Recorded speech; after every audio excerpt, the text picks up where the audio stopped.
I love how gentle mornings feel now. I'm moving slowly, creating beauty, making the bed, lighting a candle, nourishing my skin. For me, these aren't chores. They're little moments that remind me that I'm living with intention, that I'm already inside the life I once imagined.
This part of my day is sacred.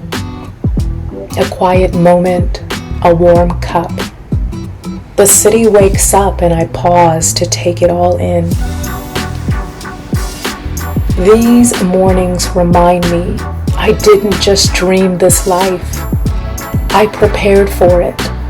I welcomed it in one small decision at a time.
Every step I take now feels like alignment. Whether I'm walking my dogs, making breakfast, or dancing in my kitchen, I feel present. I feel whole. I'm not rushing toward anything. I'm just fully here. And that's the dream. This is the life I prayed for 17 years ago. And if I can walk into mine, you can too.